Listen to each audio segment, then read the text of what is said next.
যাত্রাবাড়ির এই শিশু পার্কে ছোটরা কেন বড়দেরই ঢোকার সাহস হয় না।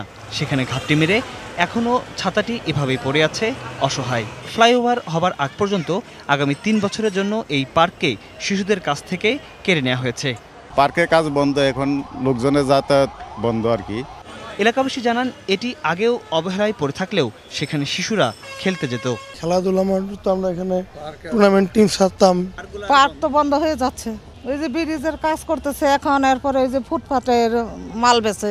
আমরা চাই এটা আগের মতো সুন্দর পরিবেশ ফিরে আসুক, লেখাপড়া করুক, খেলাধুলা করুক, লেখাপড়ার পরে একটা সময় দেখ। একই অবস্থা সাইদাবাদ শিশু পার্কটির, যাকে খুঁজতে সময় লাগলো অনেক। আর গোলাপবাগ খেলার মাঠের ছবি তুলতে গেলে কর্তব্যরত কেয়ারটেকার ছবিটা না তুলে তার চাকরি বাঁচানোর অনুরোধ করলেন। শ্যামলী শিশু পার্কে খেলার উপকরণ দেখে অবশ্য বোঝা যায় এখানে একদা একটি শিশু পার্ক ছিল। এটা কি শিশু পার্ক বলা যায়? আপনি বললেন এটা তো কোনো শিশু পার্ক, শিশুদের কোনো বিনোদনের ব্যবস্থাই নাই এখানে। এগুলো কতদিন ধরে এরকম? এগুলা অনেক দিন ধরে, এটা আমি বলতে পারবো না কতদিন ধরে, অতটুকু বলতে পারবো না। আমি এরকমই দেখছি। মিরপুরের 13 নম্বর ওয়ার্ডের শিশু পার্কটির দখল নিয়ে কথা বলতে না চাইলেও অনেক কথাই জানা গেল এলাকাবাসীর মুখে।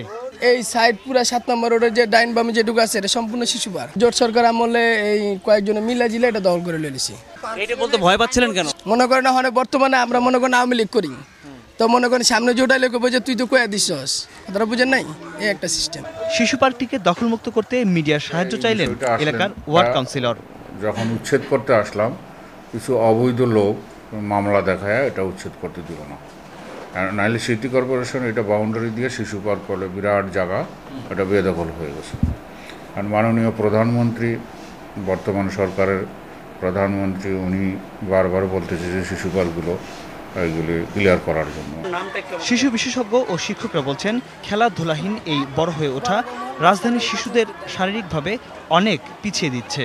দেখা যাচ্ছে বিভিন্ন খেলায় ঢাকার বাইরের থেকে যেগুলো গ্রাম থেকে আসছে ওরাই ভালো করছে, কারণ ওরা অনেক খেলাধুলার জায়গা পায়। যখন খেলাধুলা করতে পারবে না তখন বাচ্চারা ওই মা বাবার সাথে কিটকিট করবে, হজম শক্তি হবে না ঠিকমতো, কনস্টিপেটেড হবে।